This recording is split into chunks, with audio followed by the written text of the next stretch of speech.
In an empire where the leader made a pact with darkness, a guard wouldn't even be remembered for defending the kingdom. Such was the position of Cain later, Imperial Guard, someone who would be wiped from everyone's memory. In Cain's last moments, the rebel leader, Yahello Reston, stared at him amidst the chaos. He didn't even understand why Cain had decided to reach such a position. With a sword in his chest, Cain saw his life flash before his eyes. Born an orphan, I lived for 28 years making my own choices. Don't start a pointless discussion, young master, Yahello screamed, begging Cain to open his eyes, but they closed more and more. In tears, Yahello tried to save the one he cherished so much, but the light left Cain's eyes. Walking on a water mirror, Cain saw the universe above him. The endless world seemed to be the afterlife. Freedom didn't seem so impressive, which made him remember Yahello's crying. Leaving behind the young master who should know what to do, Cain wondered how he would savor freedom. A light, however, appeared, catching his attention. A mysterious power attacked him, filling him before he could realize. When he opened his eyes again, Cain saw a man with golden hair. "You were born healthy, Karen." The man looked away, asking if the father would like to hold the baby. Upon seeing a man in rich clothes approach to hold him, Cain wondered what was happening. Yahello, who had become a middle-aged man, lifted him, calling him his grandson. The baby suddenly began to cry, surprising the grandfather. But Cain just wanted to know what was happening. He couldn't believe he had become Yahello's grandson. Years later, in a school, the teacher was telling a story. The knight Cain later, who perished with the evil emperor 40 years ago, became a symbol of loyalty for remaining faithful until the end. With that, he finished commenting on the latest opinion on modern history, asking the young master what he thought. At the desk, the young man asked what the teacher's view on the matter was. Surprised, the teacher revealed that he thought the Grand Duke merely wished to restore his friend's honor, as everyone knew that both Duke Yahello and Lord Cain were friends. Standing up, the young man asked if the teacher really believed that. With an irritated look, Karen, Yahello Reston's third son and Count Pale's only son, complained, "I think Grandpa holds a grudge against his old friend. That's why he's deliberately spreading his friend's name." Surprised, the teacher asked why Karen said that. Karen revealed that, instead of joining Yahello, Cain had chosen to perish with the Emperor, something Yahello didn't accept. Rather than becoming a hero, as Yahello was trying to make him, Cain would prefer to be forgotten. Karen's thoughts scared the teacher. There were records that the duel between the two ended quickly, due to the difference in skill. But thinking that Cain later allowed himself to be defeated, by not wanting to join his friend in the revolution, made such a hypothesis truly plausible. Despite Karen's deduction, the teacher couldn't agree with him. Otherwise, he would be punished for blasphemy. In the end, he answered the boy by just stating he had never considered such a perspective. The teacher's answer made Karen laugh. "I'm just kidding. Why do you look scared?" The name of Cain later's reincarnation had become Karen Reston. He was now Duke Reston's youngest grandson. It took time for him to get used to it, especially being Yahello's grandson. Cain couldn't believe the bastard had made him a hero. While walking through the mansion, he found his new father praying. Pale was Yahello's youngest son. Upon finding him, Karen cleared his throat to get his attention. Pale asked if his classes had already finished, and confirming it, Karen wanted to know if he was praying again. Karen imagined Pale was worried about the awakening ceremony. Pale apologized. "As you know, unlike your two uncles, I never had magical powers. That's why I'm worried about passing such a tragedy on to you." Placing his hand on Pale's shoulder, Karen reassured him, reminding him how great a father he was. Pale was moved by Karen's words and hugged him. He couldn't help but pinch his dear son's cheeks. Thus, he quickly took him to dinner. Karen was carrying a stone, which he tossed up while thinking about the awakening ceremony. In his past life, he had asked Yahello what such a thing was, who explained it was a family ritual to awaken the innate magical power. While resting after sword training, Karen asked if power was something one was born with, something he didn't care about. Yahello, however, explained that not everyone could awaken the power, and that if they didn't, they couldn't inherit the family. What excited Yahello was the legend that there was a secret power passed only to the head of the family. Curious, Cain had asked if that was like a treasure. Seeing Cain ask the question, Yahello wanted to know if he was interested, but Cain looked away, giving a half answer. Seeing his friend act proud, Yahello ended up laughing, which made him irritated. However, Yahello had an idea. "When I become the head of the family, I will teach you this special technique." The ritual to awaken magical power made Karen remember that day in the past. However, revealing a mysterious power, he showed that Pale didn't need to worry, as the magic awakening had already been done many years ago. In the kingdom, there was a large, busy structure. Inside it, a train was parked. For many, it was the first time seeing such a locomotive. Karen's mother revealed to the boy that many of the technologies used to build the train had been created thanks to Pale's sponsorship. Although Pale felt flattered, she insisted on the compliments. Karen recognized his father's achievements and showed how proud he was. That man hadn't awakened magic, but alone he possessed 30% of the Reston dukedom's finances. With an always good mother and a father devoted to the family, Cain saw in this life as Karen perfect parents. The train quickly left the station, and upon leaving the city, he was faced with a cloudy sky. Karen looked through the window at the clouds and noticed something. From there, he could see the main property of the Reston family. They were heading to the great fortress Blue Sea. He knew that a certain person was in the fortress. Yahello Reston, his former friend from his past life. Smiling maliciously, Karen wondered, "So what if you made me a great figure in history?" Pale suddenly woke up, surprised by the power that seemed to surge around his son. Letting slip his look of malice, Karen swore internally against Yahello. "I will definitely become the opposite of what you wanted to paint me as. I will ensure all your efforts are in vain. I will be the worst trash in Reston." Karen asked Yahello to wait for him, as his precious and future worst grandson was approaching. The train quickly approached the glass station. Upon descending, the guards and the butler greeted the third young master. Plumpale returned the greeting to Heinrich, who replied that he was well as always. The protagonist observed the so-called Sea Wave Knights. They seemed to have noticed that he had already awakened mana, something the knights in his family's territory hadn't perceived. It was a matter of time until Yahello heard about it. Although it didn't matter much to Karen, Heinrich led the way, guiding them to the palace. Upon arriving at the main residence, a maid told young Karen that the count asked him to wait while he greeted the elders. Looking at the reception room, Karen realized how large the place was. Observing the entire city through the window, he wondered if he should go to the library. However, at that moment, someone appeared behind him, mocking, "To the library as soon as you arrived? You really are what the rumors say, a bookworm, aren't you?" The young man before him mocked Pale, his uncle, for not having awakened, recommending that, just like his father, Karen try to make money among the commoners. A dark look came over Karen's face. His cousin released mana in his hands, irritated. "Do you want to fight? I'll show you what real mana is." However, with just a look, Karen pressured his cousin. "I didn't know there was a stray dog in the main mansion." Karen's cousin felt the enormous pressure of his mana. "When did you awaken magical power? My father never told me about this." Scoffing, Karen revealed that even his own father didn't know about it. Karen's cousin was surprised to hear him say they had a problem. Gritting his teeth with a smile, Karen pointed to himself. "We don't need two mad dogs here. I'm the one who will take on that role, so keep quiet, understood?" Karen's cousin became even more frightened, especially upon seeing him as a being of darkness, who laughed heartily. "Time for a good beating, cousin." In another room, Heinrich was telling everyone about the confirmation of Karen's awakening, recognized by the knights. Raphael, the family's second son, surprised by the secrecy of the information about the boy's awakening, asked Pale what he was planning. Head lowered, Pale revealed that he himself didn't know. Tails. The first son asked Raphael not to speculate, as it was normal for Pale not to notice his son's magical power awakening. Snorting, Raphael couldn't help but scoff. Pathetic. Suddenly, a servant entered the room, calling the butler in a hurry. He didn't even know how to explain the situation, which caught the attention of the three brothers. He only said 3 words. "The second young master." These words made Raphael stand up, pale. Quickly, understanding what had happened, tried to assert that there had been a misunderstanding. However, Raphael released his mana, running to check the situation. His eyes were filled with fury. He found his son passed out on the sofa in front of Karen. Karen, upon seeing his uncle, bowed slightly to greet him. Raphael, however, grabbed him. "How dare this ill-mannered brat? What do you think you are doing?" While Pale rushed to help his son, Karen only replied, "Cousin Leo insulted my father. If it was against your father, would you just stand there, uncle?" Irritated, Raphael shouted, claiming he was talking nonsense. Pale tried to stop his brother, but his mana was oppressive. "Shut up, Pale! This is only happening because you didn't know how to raise him." Before the situation worsened, the butler interrupted them. Calmly, Heinrich revealed that the family lord would judge the incident personally. Hastily, Pale retrieved his son from Raphael's hands. Putting Karen down, Pale checked if he was all right. At that moment, the butler began to guide everyone out. Sighing, Pale told his son that they also needed to go. Karen nodded, wondering what it would be like to meet Yahello after so long. The sun had already set. Sitting in front of the window, Yahello asked, "What is the reason for such an incident as soon as you arrived at the Blue Sea Fortress?" Pale stepped forward to explain, but Yahello interrupted him. "I didn't ask you. I want to hear the answer from your son." Knowing that he wouldn't do something that caused problems without considering the consequences, Yahello wanted to know the details of the story. Seeing Yahello act generously, wanting to hear him before punishing him, Karen spoke briefly. "Cousin Leo insulted my father." Irritated, Raphael spoke up. "Tell the truth." Yahello furiously banged on the table, ordering his second son to be silent, forcing him to apologize, stating that they could simply call Leo to confirm the story. Yahello asked the butler if his grandson's treatment had ended. When the butler left, Yahello revealed that that wasn't the only question he wanted to ask. Knowing that Yahello wanted to know how long he had been awakened, Karen revealed that it had been 3 years, which surprised his father and uncles. Yahello questioned why he had hidden the fact of his awakening. Still surprised, Karen said he only found out that it was magical power after reading a book. Curious, Yahello asked what happened next. Chuckling, the boy scratched his head. I wanted to keep it a secret. It's more fun that way, isn't it? Especially since the knights in the territory had no idea. Yahello asked the question once more. Just to be sure, the next moment a servant opened the door, announcing Leo's entry. The boy had bandages on his cheeks and a bandana over his eye. Immediately, Yahello questioned if Leo had insulted his uncle. Before Leo could answer, Karen lowered his head, feigning sadness. I'm sorry, grandfather. Even though Leo laughed at my father, calling him a vulgar man, obsessed with money, as well as incompetent and arrogant, with no right to succession. Despite that, I shouldn't have attacked cousin Leo. Leo began to tremble, asserting he hadn't said all that. Snot ran from Leo's nose, who was immensely frightened upon seeing the mana secretly overflowing from Karen. Once again, Yahello asked the boy if what Karen said was true. Leo ended up confirming the story. Sighing, Yahello stated that he would postpone the punishment for both, as the awakening ceremony would be the next day. Thus, they were dismissed to rest in the mansion. Later, Yahello asked the butler what he thought of Pale's son. The butler wasn't sure, but showed interest in the boy. Yahello confirmed his curiosity. Not only had the boy awakened 3 years ago, but he had also hidden it from everyone. The funniest thing for Yahello was the boy's questioning about the level of the knights in Pale's territory, as if pointing out his negligence with his son's lands. The butler thought the lord was overthinking, but Yahello was sure that the boy was different from the others. Finishing a drink, he waited to discover more the next day. Standing up, he thought about the next day, curious to know if Karen would complete the awakening ceremony safely and what he would obtain then. Yahello's curiosity was as great as the darkness of the night. In the distance, in the forest surrounding the kingdom, something shone like the moonlight. Inside a spot in the forest, there was a small pillar where a stone with a symbol mysteriously glowed. On the night of the next day, something happened in the forest. A group from the Reston family entered the forest. Karen was accompanied by his grandfather, father, uncles, cousins, and the elders. Despite being retired, Karen still felt they were skilled. Due to the presence of his uncles and cousins, Karen imagined something important was about to happen. In a short time, the group reached the pillar where the stone was shining. Surprised, Karen recognized that stone, the Oath Stone. Facing it, Yahello stated that the awakening ceremony would begin. He explained that by passing through the crack opened by the Oath Stone, they would find a world of stones. He also said that the world shown by the Oath Stone was different for each person, and that the ceremony would end when they used the weapon obtained there to destroy that world. Listening to the story, Karen simply nodded. Yahello looked at Karen with interest and, taking a pendant, brought it closer to the stone. The pendant and the stone resonated with each other as they approached. A power overflowed, rising to the skies. The pillar of energy illuminated the night, as well as the entire forest. Pale stood in front of his son, protecting him from the overflowing power. A portal had opened, and Yahello looked at Karen. Are you afraid? Worried, Pale asked if his son was really all right. Patting his father's hand, Karen reassured him. Remembering Yahello's instructions, he approached the portal with confidence. It will be easy, since destroying things has always been my job. Before the young man entered the portal, however, Yahello snorted. Overcome your fear, Karen. Confused by the advice, Karen passed through the portal. The protagonist reappeared in another world. He looked at the fire in front of him, recognizing the burning palace where the bodies of countless knights were scattered. Karen walked through the place until he looked up. Are you a being of darkness? A voice appeared in his ears. The blood that runs in your veins cannot be invaded by an inferior being. Overcome your fear and ascend the throne. What you desire is there. Karen opened the palace doors, entering, staring at the nostalgic place. He saw something on the throne, having protected that place with his comrades. Karen felt as if he were walking over them. The voice appeared once more. Child blessed by the cold northern sea, although your soul has lost its destiny, you have finally arrived here. In the name of the Blue Clan, I welcome you. Upon seeing the sword on the throne, the sword he recognized from his past life given to him by the Emperor, Karen was surprised. It was the demonic Sword of Ruin. The voice in the space ordered Karen to infuse his mana into the sword. The protagonist refused, as the Sword of Ruin would devour his soul. The voice, however, stated that the evil thoughts of the sword had already been extinguished by his grandfather. That was just a distorted form. It ordered one last time. Awaken your sword, young one. Only you can awaken it, Karen thought with his soul, with Kane's mind. If he could really touch the sword, he was afraid of going back to being the old man who had reaped countless lives. However, Yahello's words appeared in his mind. Overcome your fear. Irritated that Yahello was being overly kind, he discovered the true purpose of the awakening ceremony, to make the family heirs overcome their fears. Karen then touched the sword and held it firmly. In the boy's eyes, the sword's energy surged. Karen felt the sea embrace him, the blue clarity surrounding him. Before him was the Sword of Ruin, which was purifying his shadows. The voice of the Oath World did not know why the sword had found the young man in that way. The sword was originally the sword of the progenitor. Rael, the sword that Yahello took, was also the progenitor's sword, sword, but unlike his, the reason why that sword was not in the historical texts was because it possessed a different nature from the family. Trying to master the sword, Karen gnashed his teeth fiercely in a dispute of energies. With his eyes closed, he questioned the oath voice about what was happening. The voice told him to hold on, as the mana inside the sword was being engraved onto his body. Karen felt the mana in his body become intense, an incredible effect provided by the sword. As soon as the sword ceased, he could perceive how incredible the blue mana was. Curious, he asked the true name of the sword. The voice revealed that the sword, which had eliminated countless beings of darkness and taken their powers, was the sword that everyone feared. Its existence had been erased from memories. The sword born from the deep sea of death, a completely somber place, was called Guillotine, the sword of execution. Learning the true name of the sword, Karen murmured to himself. The voice commented, "This sword, full of darkness, matches your destiny, boy." Curious, Karen asked the voice who it really was. Being part of the Blue clan, Karen imagined it could be the family's guardian, the Blue Dragon. The voice, however, stated that he didn't yet have the power to hear its true name, but that when he obtained it, he could find it in the Northern Sea. Curious, Karen asked how he would leave that world. The voice answered, questioning, "Shouldn't you already know?" Karen was surprised as the answer was so direct. Raising the sword, he brandished it forward. In the forest, everyone was waiting for Karen. Yahello asked Pale not to worry so much. He knew it was difficult for the man to see his son walk a path he himself hadn't trodden. However, he warned Pale that this was all the more reason for him to compose himself. Suddenly, the oath stone began to tremble. Everyone was surprised, and Leo screamed, "The oath stone is breaking!" Yahello was surprised to hear his grandson. The stone had shattered, and an oppressive energy was released. Yahello didn't even know what was happening. Holding a sword, Karen reappeared in the forest after crossing the portal. "Did I really come back?" With an embarrassed look, he asked where the oath stone had gone. With diverse expressions, everyone stared at him. Surprised, Karen asked if the oath stone had broken. Pale put his hands on his head, worried, asking what his son had done. Karen scratched his head, not knowing what to say to his grandfather. Yahello trembled in surprise as he looked at his grandson. He was staring at the sword Karen was holding. He recognized the guillotine, the sword of the ancestor Rael, the sword whose history had been erased, transmitted only orally to the family heads and elders. Yahello didn't understand why the sword had appeared at that moment. He wondered if the time for the alliance was approaching. Worried, he asked if his grandson wasn't afraid of the sword. The boy holding it merely nodded calmly. Yahello understood what had happened. He remembered that, long ago, the ancestors who failed to fulfill the alliance with the Blue Dragon to annihilate the beings of darkness left behind the Oath Stone as proof of the alliance, waiting for the one who would one day restore it. The Oath Stone shattering and the sword reappearing told Yahello that Karen was the one who would succeed this alliance. Yahello Reston suddenly raised his hand. "I declare that Karen, son of Pale, is a legitimate member of the Blue Sea Fortress, a direct descendant chosen by the guillotine, and possesses the right to inherit the spiritual sea style." Raphael was irritated to hear that the boy would inherit such a style. Tails stared at the boy and his father while thinking about the sword he had received. Believing he knew all the family's swords, Tails had never heard of that one. Just looking at it made Tails feel shivers down his spine. Although Pale's son was now treading a path his father never took, Tails swore he would never let the matter of succession be influenced by this variable. Stating that the awakening ceremony was over, Yahello ordered everyone to return. Before they left, however, Raphael ran up to his brother, asking if he would just stand by and watch. Tails, however, stated that they would talk in private. Raphael knew that someone influenced by greed, besides his own abilities, must be feeling the crisis. Curious, he asked if his brother knew that sword. Shaking his head, Tails denied it. Irritated, Raphael released his mana. "I don't understand why this happened to Pale's son of all people." Tails, however, stated that what mattered now was that it wasn't the time to fight among themselves. A few days later, a group headed to the train station. Karen, however, would stay behind, which worried his father, but made the butler question, "Is there any safer place than the fortress?" Pale, however, feared internal threats more. Despite this, he believed that, with Yahello in the fortress, the brothers would not act against his son. Clearing his throat, the butler addressed Pale. He revealed that the one who would lead Karen's lessons would be Lady Sabina. Pale was surprised to hear his aunt's name. He believed that the classes would be easier with her. Karen knew that woman. Sabina Reston, Yahello's sister, and known to be a master no less skilled than him, called the White Wolf. Pale told his son that his aunt always looked favorably upon him, so he asked the young man not to disrespect her. Finally, the butler revealed that the head of the family had left a message for Pale. Yahello had sent word that he would prepare a residence so that he could visit the fortress anytime he wanted. Pale ended up being moved by the simple gesture. Before leaving, he thanked the butler Heinrich. He knelt, asking his son to be careful and to contact him if he needed help. Sometime later, the train departed, leaving the walls behind. Karen accompanied the butler and the knights, climbing the grand stairs. The butler was guiding him to meet Lady Sabina. Karen also didn't want to keep his great-aunt waiting. Before they went, the butler asked if he could offer some advice. Karen listened to him gratefully. The butler revealed that Lady Sabina hated being called grandmother, so he should also avoid the term great aunt. Wondering what the problem was with being called that, Karen simply agreed to the advice. Soon they passed a small wall. A garden in the forest covered the surroundings, with a large wooden house in the center. The butler revealed that only direct descendants of the family could enter the cultivation cabin in the Blue Sea Forest. Advising that Lady Sabina was inside the cabin, he asked Karen to proceed alone. Finally, Heinrich revealed that Karen's cousin, the young Lord Leo, was also there, as his father had personally requested Lady Sabina. The protagonist licked his lips maliciously, thinking of having some fun. Saying goodbye to the butler and the guards, he ran towards the cabin. Heinrich watched him. Adjusting his glasses, the butler commented to himself that he would see some life in that place after a long time. Upon reaching the large wooden door, Karen could see the blue mana overflowing from the internal area through the cracks. He stopped in front of the door until he heard a shout. "Why are you standing outside? Aren't you going to come in?" The protagonist carefully opened the door, introducing himself. "Karen Reston, son of Pale, respectfully greets you." Karen was surprised by what he saw. The woman sitting there was confused. "What is it? Are you surprised that I don't look old like you imagined, Karen Reston, son of Pale?" The great aunt, who looked more like a beautiful older sister, commented calmly, "To think that you are dear Pale's son. Time really flies." Not believing that Sabina had reconstructed her own body with magical power, Karen blurted out, "No, that's ridiculous." It can't be. He couldn't believe it, as that could only be done by those who reached the realm of 8-star knights. As soon as Karen entered the cabin, Sabina told him to sit cross-legged. She ordered him to sit next to Leo, who was startled to see Karen. Sitting next to Leo, the protagonist joked, "It seems we're meeting often, aren't we? Let's get along." Having heard the boy before he entered the cabin, Lady Sabina commented that she had never imagined she would hear the title White Wolf from the mouth of someone as young as him. Hearing the boy claim he had read it in a book, Sabina became interested in him just like her brother, curious. Karen asked what his grandfather had said about him. Sabina revealed that her brother had said she would like him, which was confirmed upon seeing him. Yahello had asked her to help him, for one day he would navigate and govern the vast sea. The request for her to become a beacon for the boy was still on her mind. Having seen Karen for only a few minutes, she could perceive the potential he possessed, deeply vast like the open sea. Although currently rough and untamed, the potential was as great as a tsunami. Sabina never imagined finding such an interesting boy at her current age, but taking care of her nephew would be fun. Starting the lesson, Sabina stated that the cross-legged position was the most important for the foundation of mana training, but they could train without being in that position after passing the introductory stage. Standing before them, she revealed the intense mana in her body as a demonstration. The mana surged like a hurricane, making the boy's hair flutter. Karen stared at Sabina's blue mana, who affirmed, "The sea domination technique is nothing more than a method to govern it. Using blue mana, you will be able to create and operate oceans with your own body." She taught that they would be able to create and operate more and more oceans, and when they reached the 8th, they would be at the 8th star. Above it was the stage where the 8 oceans merged as one, the 9th star stage. Sabina revealed there were only 3 people at that level on the continent, with only one of them in the Empire. Karen was surprised, knowing that this was his grandfather Yahello. Hearing the boy, Sabina confirmed the information. With a determined look, Karen swore he would surpass Yahello in this life. Lady Sabina could see the strong desire he possessed and smiled mysteriously as things were getting more and more interesting. In the cabin, Sabina instructed them to flow mana through the passages opened by the awakening ritual. As the 2 boys flowed mana through their bodies, she reminded them that they should not try to control the power of the sea, but accept it. With his eyes closed, Karen felt sea waves inside his body. He tried to concentrate this power in his heart. Sabina, who was watching them, was surprised. She couldn't believe that the mana Karen possessed was that of someone who had just finished the awakening ritual. Leo, who had learned the sea domination technique 2 years ago, was only at the 2nd star level, but in contrast, Karen was carving his mana passages on his own, even without being taught. Karen frowned slightly, feeling the pain of his body being split. Sabina saw the boy stop the training abruptly. His ability to control his own training pace was also surprising. Suddenly, Sabina noticed something. Leo had fallen to the ground. Sabina ran to lift her nephew, reminding him that he shouldn't force himself to operate mana more than he could. Sabina blamed herself for focusing too much on Karen and forgetting her surroundings, forgetting that they were still just children. Although she was there to protect them, Karen scoffed in a murmur. "Cousin, pathetic." Sabina couldn't help but compare the 2 boys, one who had forced himself and got hurt, and another who had understood his limits. Karen's composure to understand his limits made Sabina wonder if he really needed a beacon. Thinking of something, Sabina called out to Karen and affirmed, "I will guarantee your safety for 3 years. For 3 years, focus on building your strength to protect yourself." Surprised by the advice, Karen nodded. In a training field, several apprentices fought with swords. In front of them, someone commanded, "Don't be sloppy. Swing as if it were a real battle." The commander then spotted someone. Leo walked beside Karen, asking if he was going to use the sword he obtained to train. Irritated, Karen questioned if Leo disliked him carrying the sword he received from his grandfather. Before they continued the discussion, the commander approached, welcoming the two. Sir Xeris Winterguard, commander of the Northern Wolf Knights, introduced himself, stating that he would be in charge of Karen's training, affirming it was a pleasure to meet him. Karen could tell just by looking that Xeris was an 8-star master. Although it might seem rude, Xeris stated that he would not call the young man the Duke's grandson, not until he was recognized by the Blue Wolf Knights. Karen didn't mind, stating it was more comfortable that way. Hearing the boy be humble and knowing that it was a tradition of the Reston family to gain respect through skills, Xeris found such a reaction interesting, as most would openly show their displeasure. Xeris ended up looking at Leo, one of those petty people. Just by looking at Karen, Xeris wondered if the future successor had finally appeared. Feeling as if yet another person believed him to be the future head of the family, Karen smiled maliciously, irritated. His smile frightened both Xeris and Leo, who had already tasted his fury. Trembling, Xeris corrected himself internally. Did someone even worse appear? A bigger scoundrel than Leo? 3 years passed quickly. In the Lord Halo's room, he and his sister were having a drink, although he would have preferred that Sabina not drink his liquor. Sabina didn't want to hear such an ungrateful thing when she had spent 3 years of her life teaching Halo's grandson. Sipping his liquor. Halo thought about those 3 years, changing the subject. He asked what impression Sabina had of the boy. She could only define him as one thing, a monster. Halo commented that she should have the courage to call his grandson a monster. But for Sabina, even calling him a genius was an insult. Halo turned to Xeris, the instructor, asking if he thought the same. Surprised, Xeris affirmed that he had the same opinion as Lady Sabina. In every aspect, physical abilities, innate talent, his attitude towards training, as well as courage. In addition to all that, I feel that he is superior even when compared to the first son and heir, who is said to be a genius. Surprised, Halo asked if Xeris was comparing him to Hugo, the first son of the Tails family. Someone said to be the best within the Empire. Xeris confirmed his thoughts. Next to him, Sabina joked, "It will be a problem for the family not to manage the situation correctly, right, brother?" Halo didn't understand what she was talking about, but she explained, "Think about the influence Karen will have on the line of succession, what Karen will mean for your sons." Halo questioned if Sabina was saying that his sons would be a threat to their own nephew. Seeing her brother pour another drink, Sabina questioned him about what would happen if Karen's talent were known throughout the Empire. In her view, this would influence the decision of who should be the successor. Faced with his sister's words, Halo became worried. Changing the subject, Sabina asked, "Now that the Oathstone has been broken, is it the end of our family? The number of magical beasts crossing through the Northern Sea has been increasing." Halo immediately told her not to say absurd things and reminded her, "The one who breaks the stone will create a new one." This was the message passed down from generation to generation since the creation of the first Oathstone centuries ago. However, Sabina was hearing such a thing for the first time. The prophecy passed only among the family heads. Faced with the imminent era that was approaching, Sabina commented, "It seems the shoulders of the cute young boy will become heavier, won't they?" She asked when Halo would tell Karen about the matter. The Lord was waiting for the right time to arrive. In another residence, a letter had arrived for Pale. "Father, are you well? I want to apologize for not visiting you while I'm training. The weather is getting cold, please wear warm clothes. Recently, I mastered the 4th stance of the Jihei style and the 4th form of Harang swordsmanship. As you instructed, I tried my best to get along with others, and I'm especially taking care of cousin Leo." Finally, Karen asked for a favor in the letter. "My allowance ran out, so could you send me a little more money?" Smiling awkwardly, Pale finished reading his son's letter. Putting the letter away, he commented to Heinrich how anxious he had been leaving his son at the Blue Sea Fortress 3 years ago. He was surprised by how well Karen had adapted. Heinrich couldn't help but comment on how the fortress was no longer calm thanks to the young man. Sighing, Pale recalled how he had often told his son that it wasn't good to stand out. However, for the butler, a gem would always shine. Changing the subject, Heinrich revealed that the situation might change from now on. Information about Karen could start to leak. Worried, Pale asked if Karen would be assigned a mission soon. Heinrich confirmed, revealing that he would accompany the Blue Wolves. Pale was worried about one thing, the fact that his brothers disliked Karen's growing influence in the fortress. Regarding this, the butler could only say one thing. Lady Sabina is very fond of Lord Karen. Pale thought it was normal, as Karen was her nephew. He remembered how Karen had mentioned his aunt in the letters over the past 3 years, but now, hearing it from Heinrich, he felt more assured. Satisfied, Pale felt that the monthly allowance he was sending was being well spent. Seeing how Pale even made jokes, Heinrich also felt relieved. A new worry arose for Pale when he remembered that Sabina would also be leaving the fortress. However, Heinrich reassured him. Lord Karen has formed a strong bond with the Blue Wave Knights in the Blue Sea Fortress. That is an irrelevant title, but it has reached the point where the Knights personally gave the young man a nickname. Smiling awkwardly, Pale commented that he had already heard about such a nickname, the young mad dog of the Blue Sea Fortress. In a distant area, constructions were erected until late afternoon. Near that place, a man was fighting with a wooden sword. Confronting him, Karen ended up breaking his own wooden sword due to the repetitive effort. The man heavily retreated, admitting defeat. However, Karen contradicted him. How could you simply distort the path of your sword and take the blow, Hans? Don't you remember that the Harang sword is useless when dominated? You need to meet force with force. An adult like you cannot be so weak. Hans couldn't help but be impressed, as Karen was the only one who could criticize his strength, even though he was injured. For Karen, Hans had balloon muscles. The young man was being honest in saying that Hans was weak. Leaving the subject aside, Hans admitted feeling overwhelmed facing him without using magic. The previous year, the situation was quite different. In light of all this, Hans revealed that Karen might be assigned a mission soon. Hans said he heard that Sir Xeris would decide the missions this time, instead of the family head in the capital. Although Hans was worried about the young man being sent to regions where beasts were appearing more frequently, Karen excitedly shouted to Leo, "Brother, did you hear that? We're going to be sent on a mission." Leo, however, didn't want to go on the same mission as Karen. Upset, he ended up losing focus and was reprimanded by his trainer. Getting back to focus, Leo tried to tell himself that when he completed the mission, his parents would praise him. In Pale's house, he revealed the reason for calling Heinrich, the letter sent by Karen. He held a small cloth bag, asking if the butler would like to see what was inside. As Heinrich took the bag, Pale revealed its origin. The feud inspectors discovered it in the wagon of a merchant coming from the barony of Bellis. As soon as he opened the bag, the butler's glove turned turquoise blue upon coming into contact with the powder inside. Pale confirmed Heinrich's surprise. There were narcotics there. It would be necessary to investigate the barony of Bellis. Affirming the smell of the substance, Heinrich agreed. Later that night, the train arrived at the capital of the Blue Fortress. A mysterious man got off the train, observing the fortress in the distance. The full moon illuminated the blue sky of the fortress, surrounded by the forest guards were constantly keeping vigil over the fortress. Young man with a bottle in his hand was hiding from these guards. He recognized the effort to obtain that whiskey. It's always a thrill to mess with Xeris's collection. Even having reincarnated, Karen couldn't forget the taste of liquor. Suddenly, he saw a face he had never seen before, accompanying a man through the fortress. The man showed concern. Is Duke Reston really absent? It's an urgent matter. But the employee accompanying him confirmed that the Duke had gone to the capital. The employee was surprised to see Karen, who asked what brought the man to the fortress so late. Karen discovered that this was Baron Rohan from House Bellis, who had urgent business. Rohan looked at Karen, wondering if he was the son of the third prince who had been removed from the line of succession. Remembering the young man's name and that he had awakened magic. Unlike his father, Rohan Bellis introduced himself. Karen affirmed that he would listen to Rohan, which surprised the employee, who thought it better to send him to the commander of the knights, who was taking care of the fortress. Worried Rohan the most in the situation was the young man carrying a bottle of liquor. Remembering how a baron would normally send an attorney, but had come to the fortress personally, Karen imagined that the matter was truly urgent, so it would be more appropriate for a noble to receive him. Understanding Karen's reasoning, the employee bowed slightly, stating that he would inform Xeris separately. Analyzing the situation, Rohan could see that the boy was not just a troublemaker, as his political judgment was impressive despite being so young, even though he was carrying a bottle of liquor. While still wondering if drinking so young was allowed in the Reston family, Rohan followed Karen. The two met in an office house, where Karen listened to the story. So, to summarize, the problem is that the group of bandits has settled in the eastern mountains of the barony, right? And since they appeared, narcotics have started circulating and commoners have disappeared to be sold? Rohan confirmed the story. As the barony's lands were poor and without royal experts, they hadn't been able to form a proper army in the last year to respond to the bandit threat. Unable to deal with the matter, Rohan revealed that his own father had led a small group of soldiers to attack the bandits. But instead of succeeding, they suffered great losses. And even his father was injured in the battle, being bedridden ever since. He blamed himself for being incompetent. Suddenly, Karen placed the bottle of liquor on the table. With a deep voice, he roared, "Bastards like that deserve to be swept out of the kingdom." Calmly, Karen stated there was something he didn't understand. Even with weak military power, bandits shouldn't be able to deal with a common army, even without confirmed information. Rohan revealed that they suspected they were deserters from the southern kingdom, which was at war. The protagonist analyzed the situation. Without space in the north, it would be normal for a fugitive army to create public order problems wherever they appeared. For Karen, the theory of the bandits being deserters was the most plausible. Changing the subject, Karen held the bottle of liquor. "The weather isn't very good. Would you like a drink?" Filling the glass, Karen revealed that, although Rohan didn't know, the barony was close to the territory where his father resided. This was a situation he couldn't ignore. Hearing the young man affirm that he would like to help personally, Rohan thanked him, accepting the liquor. As soon as he took a sip, the boy warned him, "This liquor was taken from Sir Xerxes' collection, so keep it a secret." Rohan was startled when Xerxes himself appeared at the door. "Didn't we agree that you would stop touching my liquors?" Rohan hastily stood up, apologizing. However, Xerxes didn't blame him, as he couldn't know about the origin of the liquor. Changing the subject, Xerxes commented on the bandit problem. Rohan confirmed the problem, stating that this was the reason for his visit to the fortress, to ask for reinforcements. While thinking about how to help, Xerxes remembered Karen drinking and took the glass from his hand. He also apologized to the Baron for showing such discourtesy. Xerxes reassured the Baron, stating that the fortress would not turn its back on an old comrade in trouble. This made Rohan more relieved. Thus, Xerxes announced that he would soon organize troops to dispatch them to the Bellis barony. The moment Xerxes announced what they would do, Karen asked, "Sir Xerxes, let me go." Xerxes didn't want to take the risk. However, the conversation between the two surprised Rohan, as the young man didn't seem to be more than 13 years old. Xerxes acknowledged that he had reached the 3rd-star realm in 3 years, but reminded him that a real battle was a completely different world. With a look of regret, Karen warned that overprotection wasn't good. However, Xerxes didn't want to send him to run the risk of fighting against enemies whose size, strength, and base were unknown. Since that was the thought, Karen asked, "What if I make an offer you can't refuse?" Both Xerxes and Rohan were curious. The next day, Leo couldn't understand why he had been called. Karen tried to cheer him up, as it was their first mission. Xerxes felt he had been tricked. He couldn't understand how Karen had brought Lady Sabina into the situation. Seeing the lady he loved being with the cute nephews, Xerxes thought it might be a good opportunity for them to have a reliable guardian accompanying them. Seeing how Lady Sabina had agreed to allow Leo to go on the mission, Xerxes believed that she was also satisfied with the result of his training. Even seeing that only Lady Sabina, the White Empress, would be in charge of the situation, Rohan wondered if it was okay for her to go with just the 2 boys. He was afraid of having to be responsible if anything happened to Duke Yahello's grandsons. Seeing the Baron's fear, Xerxes reassured him. He stated that with Lady Sabina along with the boys, nothing would happen to them. Upon hearing Xerxes, Sabina corrected him. "Unless the boys face a serious danger to their lives, I don't plan to intervene." Both Rohan Bellis and Leo himself were startled to hear Lady Sabina. Even knowing that Sabina trusted the boys, Xerxes thought her judgment was too much. Sabina, however, revealed that there was a reason for not wanting to intervene. Sighing, Xerxes nodded, understanding her will. With the time for them to depart approaching, Xerxes ordered them to board the train. Leo gnashed his teeth with a certain fear. Seeing the boy's nervousness, Sabina reassured him. "Feeling nervous is normal, but think of this as a chance to prove that the hard work of the last 3 years was worth it. A chance to be recognized as a member of the Blue Wolves." The young man was surprised by Sabina's instruction, but soon nodded. Scoffing, Karen asked, "Do you always need someone encouraging you, brother?" Upon entering the train, Karen guided his cousin to find their seats. Head bowed, Leo felt the pressure. The moment when he would need to prove himself was approaching. The train station announced, "The magic train departing from the Blue Sea Fortress, heading to the Bellis barony, is departing."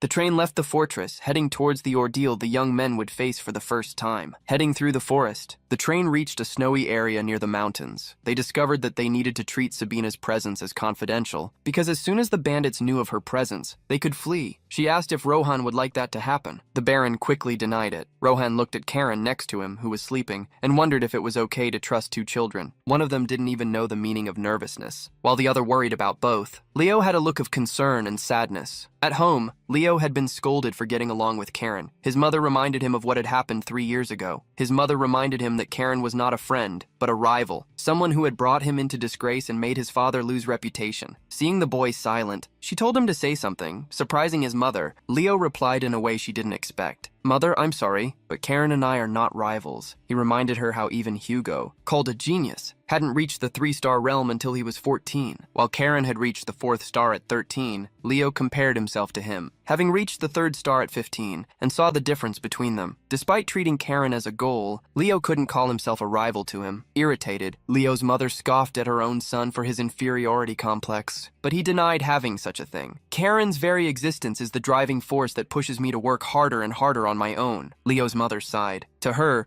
son was looking at the trees but not seeing the forest around them. Suddenly, Leo woke up upon hearing Sabina call him. She questioned him if it was that difficult to get rid of nervousness. Leo ended up not denying it. Sabina understood that it was his first mission, but asked him to control himself a little more. She pointed to Karen, reminding Leo how his cousin was someone who would even sell him to save himself, while he thought too much. Sabina affirmed that he wouldn't need to doubt himself. I know better than anyone that you worked hard in the last 3 years. After all, I was the one who trained you, right? Leo ended up recovering, even if just a little. Yes, master. By this time, the train was 20 minutes from the territory of Baron Bellis. Standing up, Sabina stated that for the mission they would go to different addresses. Curious, Rohan asked where the White Empress would go. Opening the window, she affirmed that she couldn't appear in the barony, so the matter wouldn't spread. Seeing the Empress wanting to jump from the moving train, Rohan was shocked. Before jumping, Sabina told him to call her Lady Savina from now on, reminding him that her nephews would be with him. Sabina told Rohan not to worry too much. Rohan and Leo were shocked when Sabina actually jumped from the train. They ran to the window, while Karen laughed heartily, gritting his teeth in despair. Rohan wondered why everyone in House Reston seemed crazy. In the Bellis residence, a man coughed heavily. He showed the young men of the Reston family how his body was not in the best shape, so he apologized for not greeting them properly, asking him not to worry. Karen asked Lord Bellis how his wounds were. Having passed the point of danger, the man appreciated the concern. Remembering the past, Baron Bellis revealed meeting Karen and Pale 10 years ago. He praised the boy for having grown up, commenting that Pale must be proud. Hearing the compliment, Karen felt uncomfortable not knowing how to respond. The Baron asked how he could call him, since he was uncomfortable. Karen asked him to call him whatever he found easiest. Knowing that this was the young man's first mission, the Baron asked if he was already at the 4th star of the Zehai style being so young. Karen confirmed, revealing that his cousin was at the 3rd star though. Hearing the details about Leo, the Baron complimented, the main family must have a very high opinion of you to send you here. Leo was surprised by the Baron's words, who revealed hesitating to ask the boys to face such a difficult task. Karen answered the Baron, we understand your concern, but if we fail, wouldn't it be a disgrace to the honor of the Blue Wolves? We do not intend to fail. Having said that, Karen asked if Leo didn't think the same. Surprised, Leo quickly agreed. The Baron coughed while thanking the young men and worrying his son. Seeing how the Baron needed to rest, Karen stated that they should go now. Entrusting the mission to the young men, the old Baron advised that a guide had already been prepared to take them. As they went to the snowy forest, Leo tried to talk to Karen. Karen thought he was already tired, but Leo had a serious question. Can we really trust this herbalist guide? Although the herbalist was a skilled local guide designated by the Baron, they had no guarantee that he wasn't with the bandits. Karen was surprised to see him finally use his brain. Karen nodded to Leo's assumption, stating that the guide should also be part of the bandit group. Leo asked how he could know that. The protagonist revealed how, because of the conversation I had with the young Baron when we arrived at the station. When he was alone with Rohan, Karen asked how he planned to find the bandits' hideout. Rohan said they would use a traitor from inside the kingdom. Karen pretended to find that an excellent idea. Hearing the essence of the story, Leo questioned his cousin about why he didn't reveal it to him earlier. Karen remembered how Leo had been worried and nervous all day, with no time to talk about anything. Leo couldn't understand how the Baron had the courage to leave them with a traitor. The very fact that the traitor hadn't been punished already showed the situation. Karen commented to his cousin that this showed the Baron's desperation. They were being treated as bait now. Sons of nobles walking through the vicinity of a barony was a perfect trap setup. As they walked deeper into the frozen forest, Karen commented, "It looks like they are ready to surround us." In an instant, several bandits appeared before the guide. The bandit leader handed a bag of money to the guide. "Good job, Sven. Since they are nobles, I'll add a little more." A bald man in the group pointed to the boys, commenting that they didn't seem to want to follow them peacefully. While Leo trembled with nervousness, Karen put his hand on the sword hilt. A malicious and intimidating smile appeared, with a piercing voice. "Worms like you dare to spread narcotics in my father's domains?" In the Bellis barony, a clear cough was heard in the main residence. Rohan asked his father if he was well, and the old man reassured him in response. Rohan passed a glass of water to his father. While waiting for him to drink, the young Baron asked, "Father, do you think the 2 young dukes will be okay?" The fact that they sent 2 boys to the forest without concrete information about the bandit showed the Baron that the fortress trusted their abilities. The Baron, however, could not help but comment that the young man named Karen reminded him of Duke Yahello when he was young, not only in appearance, but also in confidence and his relaxed, magnanimous attitudes. The Baron couldn't help but have expectations regarding the boy. In the White Forest, due to the snow, red was painted. The guillotine sword was brandished by Karen, overflowing with blue mana to strike his enemies and put its name into practice. Amidst the bandits, Karen fought alone, putting an end to each one of them with a single attack. The traitor guide, although fallen, still possessed some consciousness. To him, that young man could not be treated differently from a monster. This was the same thought Leo had about his cousin. The bald bandit gritted his teeth at being stained by the red of his friends. He hastily warned the captain that they should return and inform the main unit. But the captain was furiously gritting his teeth, his eyes red with rage. Refusing to be defeated by a brat who smelled of milk, he advanced wielding his axes. Karen noticed the enemy, more powerful than the others, approaching quickly. The bandit raised both axes like a bloodthirsty berserker. However, with a single swing of his sword, Karen commented calmly, "He is so ridiculously noisy." The cut hit the center of the bandit, who fell to his knees before Karen. Watching the battle, Leo had unknowingly unsheathed his silpid sword. However, he put it back. As the service had already been concluded by Karen was already impressive, but the aura the sword emitted exuded a feeling of oppression. Leo touched his own neck, feeling that the sword wanted him. The last bandit, the bald one, raised his hands hastily, surrendering. Upon surrendering him, Karen asked his name. Urha promptly introduced himself. With a malicious look, the protagonist asked if Urha had a rope. The man quickly replied, handing the item to him. Leo watched, confused. Surprisingly, those tied up were Karen and Leo. Seeing their hands bound, Leo asked Karen if they really needed to do that. Despite the ropes, he questioned whether it was necessary to give a weapon to the bald bandit. Karen explained to his cousin that to find the bandit's base, they needed to be convincing. They couldn't just walk around carrying their swords. Giving the swords to Urha would serve to pretend they had been captured. As they walked, Karen shouted at Urha. He asked the bald man if they were deserters. Urha confirmed, "We were from the 9th Regiment, 1st Battalion of the 3rd Infantry of the Cease Kingdom." What Urha said confirmed to Leo that they were from the south. Karen, curious, asked how big their group was. Urha revealed that, including a mage and his 2 knights, they were a total of 130 men. Sweating after revealing all the information, Urha blamed himself for having met such boys, who seemed like just common nobles. The blue-eyed boy especially made Urha's heart beat faster due to fear. Leo asked, this time, why they had come to a remote region of the north among all places. Urha revealed that the commander had promised that they would be able to make enough money to live well. The fact that the commander of a mere infantry unit was personally accompanied by a high-level mage was striking, especially since numerous men who should be making money as bandits were in the failed barony of Bellis of all places. To Karen, all this made no sense.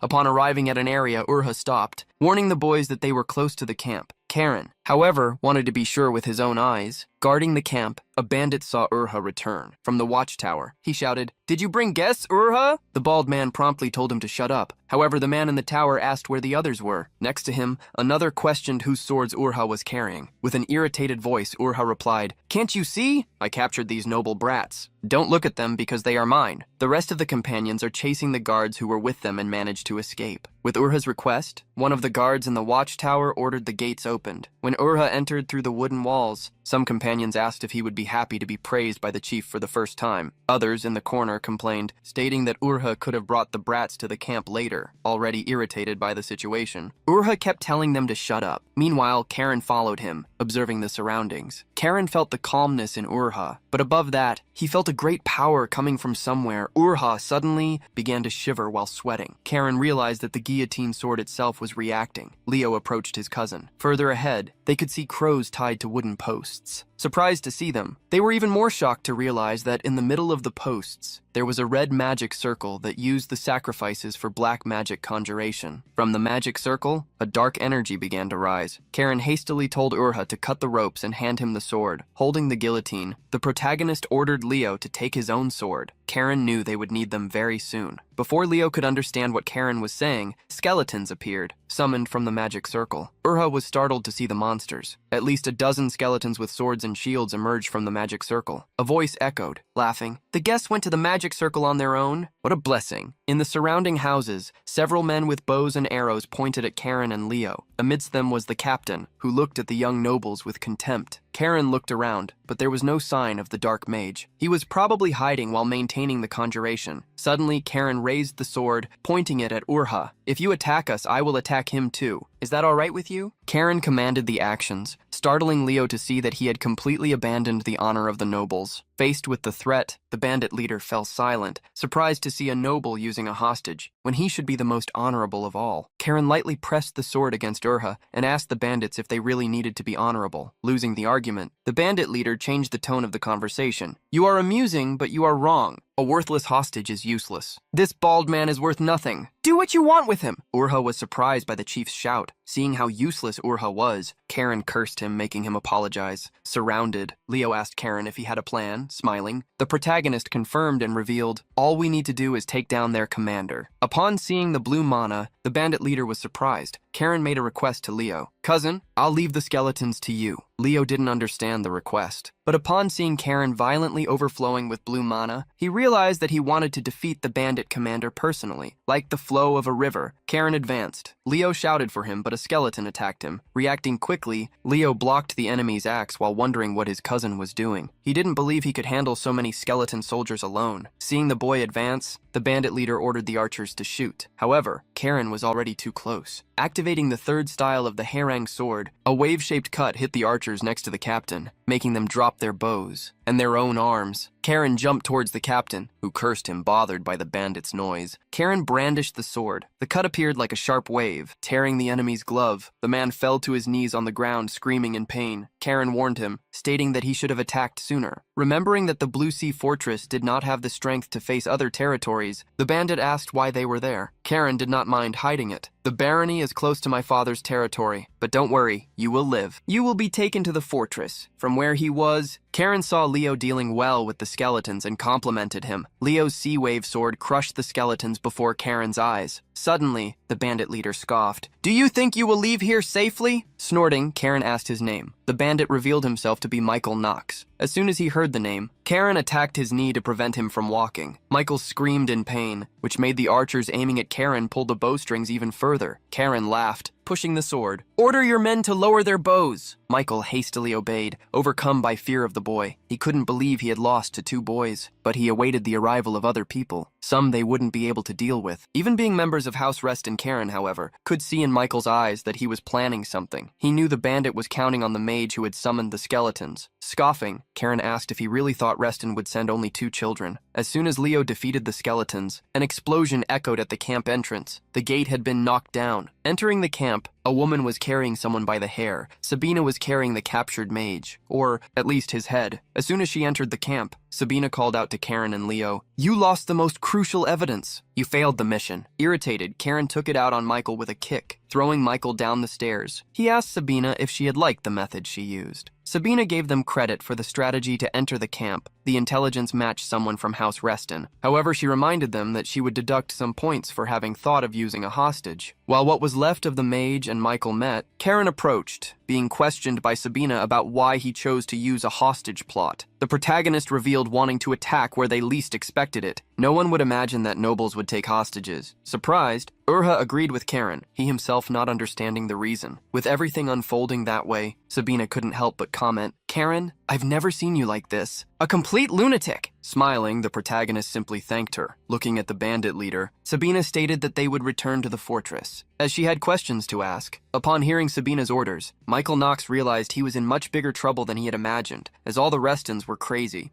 A guard found a prison and shouted, "Over here!" 2 men appeared at the door, looking for their family members. A girl who had been kidnapped spotted her father. In tears, they reunited, the father apologizing for not having been able to protect his daughter Isabel. Karen observed Urha next to him. He could perceive that the former knight and now bandit felt guilty. Karen, however, joked, reminding him that it was too early for that, as he would go to the barony prison along with his companions. He would be taken along with the bandit captain to the Blue Sea Fortress. Sabina questioned Karen if it was okay not to tie up the bald man. The young man thought it was all right for now. They would need help to transport the other bandits to the Blue Sea Fortress anyway. Despite leaving Urha untied, Karen advised him not to lower his guard. Suddenly, one of the people approached, asking if Urha would also be punished. The protagonist agreed, reminding the villagers that Urha was also considered a bandit. One of the men, however, said words that mitigated Urha's sentence, revealing that he had taken care of everyone while they were imprisoned, and even secretly brought medicine to the sick, or given food to the hungry. As many asked for mercy, Sabina asked Karen what he thought. The protagonist thought for a moment and stated that he could consider leniency, as Urha had also guided them to the hideout. The The ex-bandit felt touched and swore, "I will be loyal to you for the rest of my life, young master." Leo, who was on the second floor, called Karen to take a look at something. The protagonist became curious and followed his cousin with Urha. Upon entering a room, he was faced with numerous barrels where a light could be seen. Checking the inside of one of the barrels, he discovered countless magic stones. When the bandits were taken to the city, tied up by the hands, the villagers shouted words of justice. "Perish in prison, damn bandits!" As everyone was happy, Leo commented that the young baron would probably receive them with a banquet. However, he felt as if Karen wasn't even listening to him. Karen was thinking about the magic stones, the real reason why the group of bandits was hidden in a remote and insignificant place. The baron's family probably didn't even know there was a magic stone mine in the territory. Although he didn't know the quality of the stones, the mere existence of the mine was enough to attract attention. Seeing the malicious look on Karen's face, Leo wondered what his cousin was planning. As they walked, Sabina saw the young baron approach. Accompanied by guards, the baron welcomed the trio. While his men took the prisoners away, Sabina showed the bandit leader on Urha's shoulder and stated that they would be taking him to the fortress. The young baron didn't mind this. Before they left, the young baron wanted to say something to Sabina, but she stated that she was only there as a guardian, so he should talk to the boys, addressing them. Rohan revealed that he had prepared a modest banquet, inviting them to participate. Surprisingly, Karen stated that they needed to return to the Blue Sea Fortress immediately, so they could talk later. Rohan was surprised, as he still needed to discuss the payment for the mission. As the territory was currently in bad conditions, Rohan revealed not having the money at the moment and asked for a deferral. At that moment, the malicious look appeared on Karen's face. The protagonist then commented, "I was wondering why the bandits chose to stay in the Bellis barony. The barony is in a remote area with no local spices. It is literally an isolated village, isn't it?" Rohan tried to endure the insults to his territory as best he could. Having ridiculed the place, Karen showed a magic stone what the bandits were looking for. When questioned if he was aware of their existence, Rohan revealed never having seen them, nor even imagined the existence of a mine in his territory. Imagining such a thing, Karen decided to make a proposal to the young baron. "How about developing the mine in conjunction with the Blue Sea Fortress? We will add the condition that the fortress will provide the initial capital, in addition to the security forces." Surprised, Rohan wondered if the boy understood what he was saying. Even setting aside the development of the mine, the cost of storage, in addition to the maintenance of the guards, would be immense. However, having someone like the Reston family participating in the barony's mine would also benefit them. The young baron was surprised to imagine that Karen had already foreseen and calculated all the possibilities. However, the fact that he was negotiating on behalf of the family was the most surprising. Stating that he had to report on the agreement beforehand, Karen declared that if the project was approved, the Blue Wolf Knights would be stationed in the territory. Thus, the economic and security problems of the place would be solved. Having heard Karen's proposal, Rohan sighed, asking how they would divide the mine's shares. Karen, however, got rid of that responsibility. "You will need to discuss that with my father. A child like me is not qualified to talk about financial details in business after all." Agreeing with Karen, Rohan affirmed that he would also talk to his own father. Having heard the whole negotiation, Sabina snorted, although she seemed satisfied. Later, as they headed to the train station, Karen asked Sabina why she had said that things could have gotten complicated in the bandits' hideout. Remembering the matter, she raised a bag with something round inside, because of this guy here. Surprised, Leo asked if she was talking about the dark mage she had defeated. Sabina revealed that he was not a common mage. Crossing her arms, she told the details. "His name is Ted Delaharda, a Class 2 wanted man within the Empire, and a 6th Circle mage." Karen was surprised by the mage's level. Sabina was worried about the fact that a Class 2 fugitive was running freely within the Empire with southern deserters, while Karen and Leo were busy with small enough fish not to notice the most important part, reminding the boys that they would only get stronger by fighting powerful people. She instructed them by saying that if they had defeated the mage first, they wouldn't have wasted time with the small fish. Therefore, the mission was considered a failure. Having revealed the mission's assessment, she told Karen to keep those points in mind. The moment Leo felt left out, Sabina addressed him. As soon as he heard his name, Leo looked at the master. Sabina unexpectedly praised him. "You were better than I expected. It must have been your first time facing undeads, right? You should have a little more confidence." Hearing the encouraging words, Leo stood at attention, nodding positively. Later that night, Lord Yahello returned to the Blue Sea Fortress. A butler was already waiting for him, welcoming him. Yahello asked if anything was different. Heinrich revealed that the knights sent to the west had returned. In addition, Karen and Leo were returning from the mission in the Bellis barony, accompanied by Lady Sabina. As soon as Heinrich reported the events, an employee rushed towards the lord. He was carrying a parchment, A letter from the Imperial Palace. Yahello was confused, as the Emperor had said nothing before he left the capital. Upon opening the parchment, Yahello's eyes widened in surprise. Unexpectedly, the Emperor had invited Karen, who was still returning to the Blue Sea Fortress, to travel to the capital. The train soon arrived at the Blue Sea Fortress. Carrying Michael on his shoulder, Urha disembarked. While Urha was impressed by the size of the fortress, Michael tried to convince him. Do you really believe what the boy said? You're going to be thrown in prison too. If we want to survive, we need to take advantage of the moment when the guards are distracted. Urha listened carefully to Michael's words and punished him, shutting him up with a punch. Karen and Leo watched Urha show that he wouldn't believe the words of someone who called him useless. Suddenly, someone arrived at the station complaining about the noise. Pale crouched down to check on his son. While greeting his Aunt Sabina, he revealed that he had been summoned because what his son had done in Baron Bellis's domain had become a headache. Leo suddenly bowed, greeting Pale. How have you been, uncle? Smiling, Pale commented that he had heard that Leo had also excelled in the Baron's lands. Your older brother must have heard about it too. He must certainly be pleased with you. Upon hearing about his father, Leo became awkward to respond. Since everyone must be tired, Pale suggested they proceed to the fortress. Staying behind with Pale, Sabina asked if he knew anything, as the Empire's situation seemed unstable. With a brief analysis, Pale revealed the powerful families are rapidly uniting, centered on Duke Salmon and Marquis Diaz. He revealed that his father, Yahello, planned to meet with various families in the capital to understand the situation. He even canceled everything after talking to the Emperor and failing to get satisfactory results. Duke Salmon and Marquis Diaz, the same men who overthrew the tyrannical emperor, elevated the current emperor to the throne and now hold the real power in the kingdom. The reason for Sabina's brother to retreat after the fall of the former emperor was because he judged that it would be best for the empire. However, a betrayal seemed to be underway. Sabina sighed, commenting to Pale about what seemed to be the end of an era of peace. Since the family also planned to start moving, Sabina commented that what Pale's son had done could bring them great benefits. With a reasonable pretext, they could now place family troops in other lands to expand their influence. Sabina praised Pale's son for achieving something so advantageous at the perfect time. Pale didn't feel complimented by his aunt's comments and didn't know how to react, but she reminded him that the compliments weren't for him. Soon, another person arrived to receive the boys. Zeras praised the work they did, crushing a gang of deserters. When Karen pointed to the man carried by Urha, stating that he was the leader, Zeras affirmed that he would interrogate him. I will extract every last drop of information while he is still breathing. Sir Karen, Hans pointed to the man carrying the bandit leader. Curious about his identity, Karen startled Urha by saying, he is also a bandit. You can take him. But saying that Urha was an informant, he asked them to treat him well and release him later. As he was thinking of using him as a personal servant, having decided this, Karen prepared to return to the fortress with Leo, but Zeras stopped them, stating that the mission was not over yet. Zeras told them what they needed to do. You need to fill out a report. This is part of the mission and improves future performance. Karen asked if they would need to write the report separately, but Zeras stated that they could write it together. Hearing this, Karen left the written work to Leo. Since he himself had done most of the heavy lifting, Leo tried to ask if it wouldn't be faster if they wrote it together. However, pulling his cousin closer, Karen whispered, think carefully. As soon as the report is delivered, your father will read it too, right? This means we should boost your achievements in the report. This is your chance to gain his support. Zeras watched the two boys murmur to each other. Ignoring their plans, Zeras told Hans to take the prisoners to the cells. Zeras was startled when Sabina suddenly threw a bag at him. Here is another wanted man. She also stated that she would let the boys take care of the report that was supposed to be done by her. Karen said goodbye to Leo. Following another path, Leo was curious to know where he was going. Karen revealed wanting to go to the Ether Training Hall, the place he could use now that he had reached the 4th star. Zeras was impressed to see Karen go straight to the training hall upon returning from the mission. It was unbelievable that the boy was only 13 years old. In a room in the fortress, Yahello summoned some people, even though it was late at night. He wanted to report what he discovered in the subjugation of the monsters that were appearing more frequently. In the presence of his sons and the butler, Yahello told Heinrich to also summon the captain of the knights. Zeras entered the room carrying a box. Yahello revealed that inside, there was a piece of leather from a monster that appeared on the plains of the western firmament. As soon as he opened the box, a dark energy overflowed from the leather, an energy that, according to him, was not merely strong, but the dark ether energy of the tyrannical emperor. Upon hearing such a name, the three brothers were surprised. each exhibiting a different reaction. The most surprised, Pale, reminded his father that the tyrannical emperor had been defeated a long time ago. For Yahello, there were two possibilities. Either a remnant will of the tyrannical emperor still existed, or he himself was still alive. Before drawing conclusions, Yahello revealed that the matter of what happened in the Bellis barony reached the emperor's ears. Pale was surprised to hear from his father that Karen had been summoned to the capital, but stating that he would not send Karen alone. Yahello decided to send both Leo and the Sea Wave Knights with him. First, however, he asked for Pale's opinion. Yahello would not send the boy by force. Worried, one of the brothers asked if this wouldn't cause problems. Yahello denied it, because Karen was still just a child. Besides, he wanted to hear exactly what kind of agreement had been made with the son of Baron Bellis. Karen, who was in mana training, would be called by Zeras. Karen was training in a cabin in the forest. Sitting on the floor, he made mana flow through his body until he felt a presence. When did you arrive? Zeras revealed that he had arrived not long ago, commenting that he had heard that the only one who could enter there without being immediate family was Zeras himself. Karen stated that he didn't remember him entering at any moment, so he asked if there was something urgent. Zeras nodded, stating that the boy would soon have to go to the capital. The news was a surprise to Karen, who heard from Zeras that the family head was summoning him to the council to tell him the details. Karen followed Zeras to Yahello's office. An employee opened the door, announcing the arrival. Calling the boy into the room, Yahello asked for confirmation if he had completed the first mission. Upon hearing the confirmation, Yahello stated that he wanted to hear about what happened in the Bellis barony. You do not yet have the right to represent our house in negotiations, so why did you act independently with the Bellis family? Karen waited to finish hearing not a compliment, but a complaint. His grandfather questioned him. Did you never imagine that your arrogant behavior could be discourteous to the Bellis family? Karen replied firmly, no, I merely proposed an agreement to the Bellis barony. He accepted my proposal willingly. At that moment, I judged that there was something much more important than the formal etiquette of nobles. Yahello was curious to know what the boy had thought and what could be more important than courtesy. Karen answered without hesitation. The honor of the family. Everyone looked at the boy, and even Yahello was surprised. Considering the value of the agreement, Yahello expected the boy to be boasting about his own achievements, but instead, he was putting the benefits the family would receive first. In Yahello's view, the boy's tact was excellent. Raphael couldn't help but look at Karen with a frown. Karen noticed both Raphael's gaze and the caution in Tails. Yahello put an end to the matter. The agreement you achieved will be of great benefit to our house. I will let Pale handle the negotiations. There is no problem with a father shining with the merits of his son. Pale was excited to receive the honor, stating that he would depart for the Bellis barony at dawn. Yahello moved on to the next subject, the Emperor's letter. The Emperor wanted Karen in the capital. As the news had reached him, Zeras had told Karen that, even before Yahello returned to the fortress, the Emperor had already sent the letter, which showed the throne's intelligence network. However, in Karen's eyes, the current emperor was just a puppet. The information network must be managed by the factions of the noble families. Yahello stared at his grandson for a moment before stating that he could choose not to go to the capital if he wished. He expected his grandson to already know what it meant to go there. For Yahello, the noble houses would want to confirm the boy's identity. Therefore, it would be smarter not to draw attention, avoiding going to the capital. Pale knew that his father didn't need to give Karen the right to choose, so he wondered why he did. Karen, however, replied differently. Of course I'll go. I'll even be able to see my maternal grandfather, who is in the palace, after a long time. However, Karen asked if he would go alone, since Leo had also participated in the mission. The comment caught Tails' attention. Yahello agreed with Karen, stating that Leo would go with him if he accepted, as well as Hans's squad that would escort him. With a surprised expression, Karen asked if they really needed an escort, having his other grandfather in the palace. Frowning, Yahello warned him not to deceive himself. They are not being assigned because you are special, but because we don't know what trouble you will cause. In shock, Karen ended up nodding. Thus, it was announced that Karen would depart in 3 days. The next day, a meeting took place in the Bellis territory. The negotiations were being signed. Present were the young Baron Bellis, Karen, Leo, and Pale. Confused, Pale asked the young Baron if his father was aware of the terms. Rohan nodded, stating that his father had agreed. Pale reminded him that the mine would be given 80% to Reston and only 20% to Bellis. With the price of crystal stones, even a small difference would form a large sum. But nonetheless, Rohan was ceding 10 of the 20%.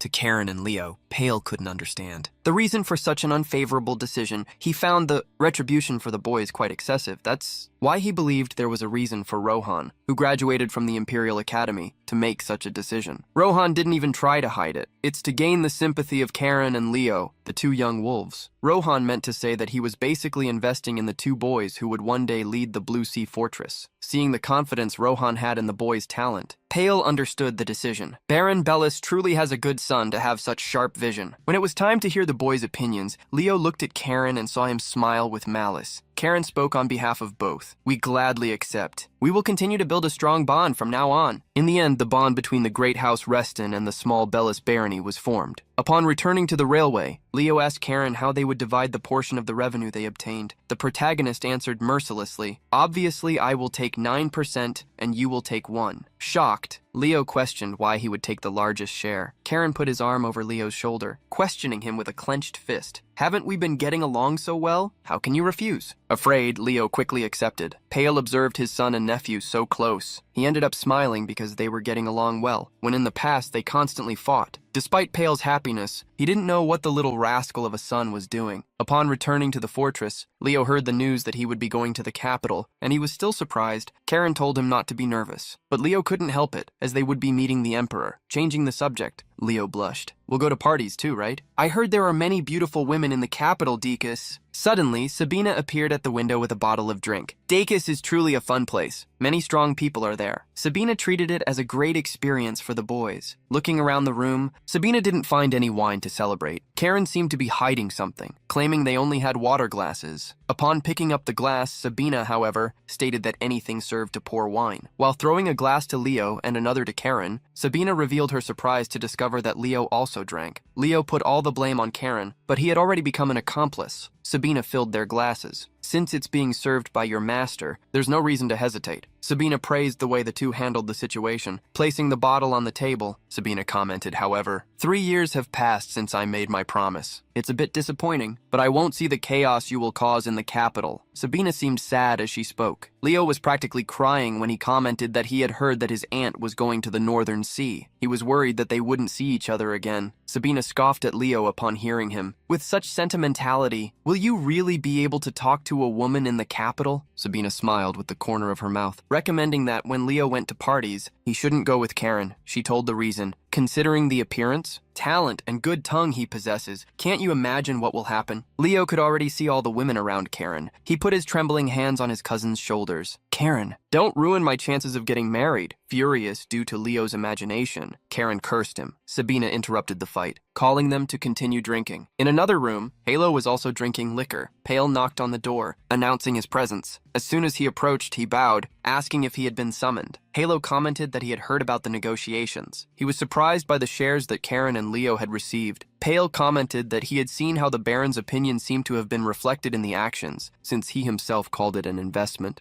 Yahello, in the end, thought the situation had been good. Receiving a reward was never bad. Serving a drink? Yahello stated that he would leave the matters about Bellis for Pale to manage. Pale thanked him for the opportunity, as well as the drink. However, he knew that another subject was coming. Yahello went straight to the point, reminding Pale how the Emperor had never summoned anyone other than him. Yahello treated the invitation to Karen as quite unusual. He revealed to his son how, in the private audience, he could see the Emperor's fearful look. Yahello felt that the Emperor feared he would also overthrow him, as he did with the tyrannical Emperor. This gave indications that someone else was exerting some influence. Pale asked the Lord if he was talking about politics. Considering the whole situation in the capital, Pale questioned if he shouldn't have refused the Emperor's request. He didn't understand why Yahello didn't. Yahello heard Pale question the reason and frowned, before revealing, surprising his son. "I want to know what Karen is capable of." Karen had been chosen by the ancestral sword guillotine. This meant that the boy was destined to be at the center of the family, whether Pale liked it or not. He would inevitably face external forces, countless threats. If he is going to bear the future of our family on his shoulders, he must be able to withstand this. Finishing his drink, Yahello asked if Pale was worried. In response, Pale drank the entire drink in one go. Yahello's gaze lifted to his son, who replied, "Father, I trust my son." The answer was surprising to Yahello. However, he sighed, repeating the phrase, "A good answer." The next day, in front of the fortress, Sabina chose a horse. Xeris approached her, asking if she wouldn't say goodbye to the young masters. Xeris ended up surprised by the answer. "Last night, we shared a drink for a good time." Xeris understood that such liquor must be one from his collection. Since the boys would be busy with the trip, Sabina also didn't want to get in the way. Mounting her horse, Sabina said goodbye. Before leaving, Sabina came across someone at one of the highest windows. Karen nodded in farewell to his great-aunt, saying goodbye to Zeras once more. Sabina made the horse depart arrogantly. Karen watched Sabina leave for the northern sea, the land where she felt at home, and a place she invited him to go someday. The letter Sabina left for him had been simple. Frowning, Karen imagined that his uncles would start moving soon. Since Sabina had departed, Karen suddenly heard someone's voice. Tails had approached, stating the obvious, "Your aunt is gone too." Karen had spotted the tiger leaving the cage. In front of the station, carriages carried the luggage prepared by the chief butler. Seeing how many things were being organized, Karen asked Zeras if they really needed so much fuss. Zeras affirmed that yes, since they would be meeting the emperor as representatives of the family. What irritated Karen the most was the presence of Hans's squad, said by Zeras to be there to protect them. Hans corrected him, stating that they were there to prevent the two from causing trouble. Hans's provocation really irritated Karen. That morning, upon meeting Tails, Karen greeted him, ignoring the comment about Sabina. Tails asked Karen if they were going to the capital and unexpectedly asked if he could ask a favor. "I hope you don't behave in the capital the same way you did in the fortress." Tails's request revealed to Karen that he had been watching him over the years, stating that there were many enemies in the capital who targeted the family. He warned him, "If you give them an excuse to do something, I will personally punish you." Faced with his uncle's threat, Karen just smiled. "Thank you for the wise words. I will definitely do the right thing." Tails ignored the fearless response. "Good, then return safely." Karen watched Tails walk away and smiled maliciously. Does he think he scares me with the status of first prince? "I'm going to make that arrogant expression contort in pain. Just wait, Tails." The preparations for the trip were concluded, and the magic train prepared to leave the station. While Karen threatened not to spare Hans if he caused trouble, someone ran towards them. Urha approached, scratching his bald head. He thanked Karen for the new chance given to him. Karen startled him, however. "The reason I'm taking you to the capital is actually to throw you in prison there. I told you not to let your guard down, didn't I?" Hans received a message on the communicator pearl, authorizing the boarding of the train. He relayed the message to Zeras while Karen continued to provoke Urha. Zeras asked the boys once again not to cause trouble, looking especially at Karen. Having warned them, they prepared to board. However, Karen was interrupted once more. Pale ran towards his son. Karen was surprised to discover that his father was at the fortress. Tired, Pale said that Yahello had summoned him. Changing the subject, Pale stated that he wanted to see him one last time. Pale didn't understand why Karen's maternal grandfather wanted to see him so much. Karen also wanted to see him, however. He commented that he hoped the emperor had many gifts prepared. Pale looked fondly at his son. Placing his hand on Karen's shoulder, Pale asked, "Please return safely." Finally, he asked his son not to cause too much trouble, which irritated him as everyone asked him that. In an office, Tails watched from the window. He waited for the train to leave. Thanks to loyal employees, he discovered that the second prince's wife was making plans in the capital. However, he didn't want to get involved in the matter. The train left the fortress. As soon as the journey began, Karen asked how long it would take. Hans commented that they would travel for 6 hours, going straight to the autonomous territory of Thebe. Leo was excited to hear about the territory where commoners elected their governor through elections, a place where commerce and industries were more developed. Karen pointed out the important thing, remembering that this was the place where most of the empire's money circulated. Hans reminded him of the reason. There was class equality in Thebe, because of their influence in the capital. Karen, however, remembered reading that servants who escaped from tyrannical lords fled to the territory of Thebe. Hans revealed that sometimes Thebe sent large requests to the Reston Knights Order, which surprised the protagonist. Karen became interested in the kingdom of Thebe, deciding to visit it when he had time. As they began to enter the territory, Karen decided to sneak there when the agendas were fulfilled. Leo got excited and decided he would go with him. Suddenly, Karen felt something. The guillotine sword was reacting and releasing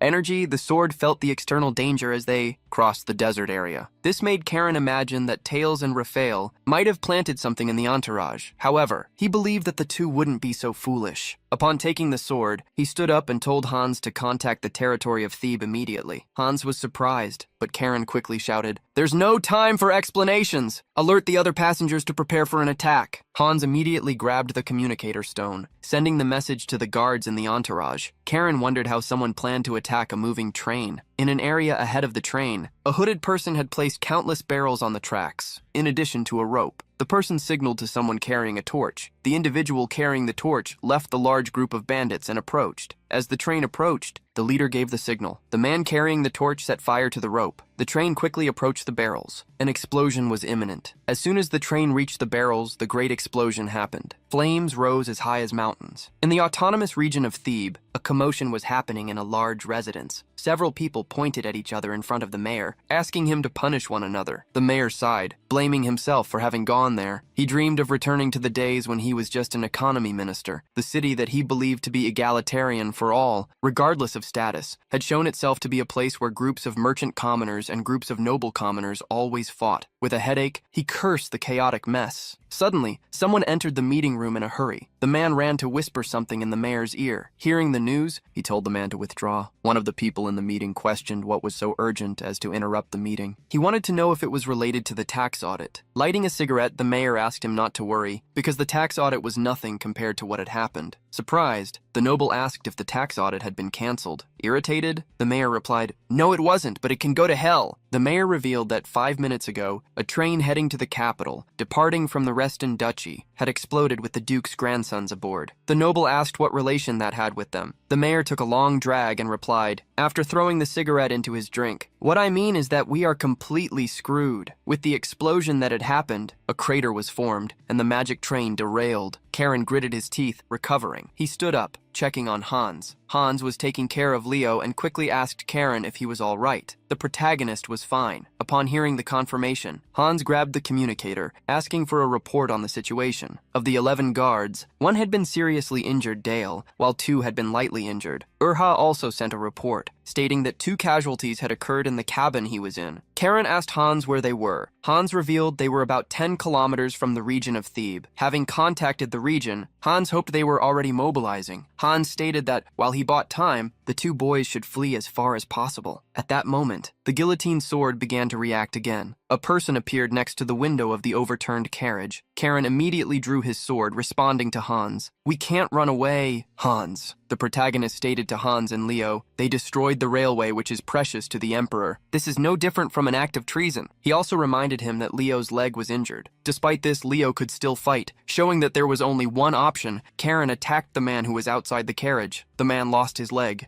Karen, with a malicious look, had a good view of him through the window. While attacking the first traitor, he shouted, "Let's finish all of them!" The leader of the hooded bandits frowned upon seeing his subordinate attacked. Upon leaving the carriage with Leo and Hans, Karen spotted more enemies than he had imagined. At the same time, the squad of knights exited the carriage, stepping in front of the boys to protect them. Hans could see that those men were skilled fighters, at least in rank 3. Their leader, however, was in rank 6. From behind the mask, he ordered, "Karen Reston, abandon your weapon and surrender." That was a voice distorted by magic. The bandit leader drew daggers, stating that if Karen surrendered, everyone else could go. The protagonist smiled upon seeing that the bandit's goal was to capture him alive. "Hans, do you know what this means?" Hans was surprised as he understood what Karen was planning. Carrying the guillotine in his hands, Karen advanced. "They can't do anything against my life, but I can against theirs." Hans slapped his own face. While shouting for the squad to protect Karen, the protagonist had already reached the first bandit. With extreme malice, Karen hit the first enemy. As soon as he knocked him down, the other bandits rushed in his direction. Quickly, knights and bandits began to cross swords. Karen was having fun brandishing the guillotine, making his enemies suffer. With a macabre look, Karen challenged them to face him all at once. Since no one was approaching, Karen asked if he should advance instead. The bandits realized that Karen was not common, something that was not in the agreement. Irritated, the leader of the gang told everyone to get out of the way. He would face the boy. Before Karen could face him, Hans advanced. Karen was surprised. Hans wanted to defend his young master from danger. The hooded leader threatened, "You are rushing to your end, Fortress Knight." Hans was willing to risk himself to put that to the test. As soon as the battle began, Hans jumped towards the bandit. With a long, curved sword, the bandit prepared himself. The swords clashed, sending off sparks. The bandit suddenly noticed something. He jumped back, dodging the oppressive power of Hans's attack. Hans frowned as his attack was deflected. Surprised, he saw the bandit make strange movements. Those blade movements showed that he was a knight of the Sultanate of Pabar, Shion Hakimi. Hans wondered what a knight from such a distant place was doing in the Empire, as both places had a non-aggression pact. The fact that a Pabar knight was after Karen was even stranger. With the battle, however, becoming favorable to them, Hans hoped to discover the answer soon. With Leo and especially Karen clearing the battlefield, everything was fine. Hans, however, was surprised by Shion's sudden advance. The sword pressed him, forcing him to defend himself. Shion scoffed darkly. "Do you have the luxury of being distracted, Haerang Knight?" Bravely, Hans shouted, "Your Your formation has already collapsed, Shion Hakimi. With the power of blue mana, Hans forced Shion to retreat. He ordered the knight to surrender. Shion looked around, realizing that his men had indeed fallen. Hans returned the advice Shion had given. If you surrender, your life will be spared. However, Shion had no intention of giving up. Shion's eyes turned black and his pupils red. He would use everything he had to complete the mission. Using the mana return ability, Shion charged towards Hans. Hans could see that Shion had no intention of returning alive. Hans felt that even the young master was in danger now. However, he could do the same. Hans released all the mana he possessed. Hans's eyes turned blue like the mana as soon as he used the power to confront Shion. But at that moment, Karen's voice emerged. Hans, I'm disappointed. Didn't you come with me to prevent me from causing trouble? Karen appeared behind Shion while he was charging towards Hans. The protagonist smiled, preventing Hans from giving up his own life. Shion quickly turned to face Karen. The protagonist showed who he really was by brandishing the guillotine. The arm Shion used to hold the sword detached from his body. The sword fell to the ground before he could realize it. As a final comment, Shion muttered, Karen Reston, you are a monster. The protagonist was happy with the compliment. However, worried, he saw the sword begin to tremble. That meant there was still some threat. Karen shouted at Shion, Are you still planning something? Hans was surprised as Shion's red as fire mana grew. Shion looked at Karen, apologizing for having no resentment against him. The protagonist was confused. Hans suddenly ran, shouting, Squad members, protect Lord Leo. Leo was surprised. Before he understood, all the knights jumped on top of him. Hans did the same, jumping over Karen. The mana overflowing from Shion went mad, launching attacks everywhere. Confused, Karen questioned Hans about what was happening. Hans revealed that Shion was using a self-destruction attack. Hans, crying, apologized for being incompetent. Shocked, the protagonist looked at Shion, who had almost completely transformed into fire. While Shion created a large explosion, Hans begged Karen to survive. With the shockwave caused by the explosion, everything around was swept away. Trees were knocked down. Karen saw that happen personally. A voice from the depths of the ocean emerged at that moment. What an idiotic master. It's been a while since I tasted fresh knight's blood, so I'll earn my keep. If you don't want to be blinded, close your eyes. Minutes later, Hans woke up with Karen shouting at him, How long are you going to lie there? Confused, Hans stood up. You brat. I even sacrificed myself as a shield for you. Irritated, Karen questioned who had asked to be saved. If it weren't for that voice, things wouldn't have ended well. The protagonist heard the sword's voice tell him to be grateful. He was truly surprised to hear it. He discovered that this was a sword with an ego, and the reason they managed to survive the explosion that created a large crater. While the injured were being attended to, Karen analyzed the sword with an ego, something he believed only existed. Thanks to the forging of evil blacksmiths who used souls as raw material, the guillotine cursed Karen for comparing it to a sword with an ego, while the sword explained that it had saved him from the explosion using all the absorbed mana. A carriage approached. Karen calmed Hans down upon seeing that they were not enemies. Karen refocused on the sword, asking if it only absorbed mana by fighting enemies. It could also absorb his mana, however. A knight on a horse approached, introducing himself. I am Hiri, captain of the autonomous territory of Thebe Watchmen. The protagonist put the sword inside the scabbard so that it could no longer speak, while Hans introduced himself back to Hiri. Hans also introduced one of Archduke Yahello's grandsons, Karen. Hiri lifted the visor of his helmet. The territory of Thebe feels deeply responsible for dragging you into this unfortunate incident. By order of the mayor, we have come to safely escort you. The group accepted the escort, grateful. The first carriage followed the dirt road. As Karen looked out the window, Hans asked if he was sure they wouldn't return to the fortress. Even investigating the location, the results could be uncertain. Hans believed it was still too early to judge that the threat had disappeared. Karen reassured him, advising that he had contacted Xeris before leaving and he should be on his way. Karen was irritated by Hans being overprotective. The Imperial Guard in the capital must have moved too. Don't worry too much. Changing the subject, Karen asked if Hans knew Shion. Hans revealed that Shion was a 6-star knight from the Sultanate of Pabar. Karen remembered that the land of the Sultans was in a desert east of the Empire. Protagonist wondered if the non-aggression pact was being threatened. Things were more complicated than he imagined. Hans didn't think, however, that relations with the Sultanate had worsened to the point of being attacked. Karen questioned Leo, a member of the family, if he didn't think that what had happened was justification for the start of a war. Leo could not answer the question. He ended up looking at the dirty clothes he had taken off. Distractedly, Leo's hands continued to tremble, even though he tried to stop them. Karen knew that Leo was like that because it was the first time he had eliminated someone. However, Karen hoped that Leo would overcome it soon because that was life. Hiri, who was accompanying the carriage, looked out the window, advising that they would arrive at the autonomous territory soon. Looking out the window, Karen could perceive how rich the territory was. As soon as they approached the main gate, he could see a large building with several gears in its decorative structure. The mayor received the group cheerfully, welcoming them. He demonstrated relief at seeing the group arrive safely. Immediately, the mayor stated that he would cooperate with the House Reston investigation. Karen interrupted him. "We already know that Thebe has no relation to the attack." Hans affirmed the same to Mayor Grein, asking him to be calm. Hans could see that Grina had aged since the times he was the economy minister. Grein sighed, feeling the weight of the position of mayor. Grein quickly tried to act more cordially, but Karen asked him to feel comfortable talking, as it was not pleasant for him to be treated with such formality by someone older. However, Grein could not accept talking casually with the lineage of a ducal house. Since he couldn't accept that, Karen told him to kneel to demonstrate sincerity. Grein noticed Karen's intentions and quickly accepted his kindness. The mayor then invited everyone to go to another place to continue the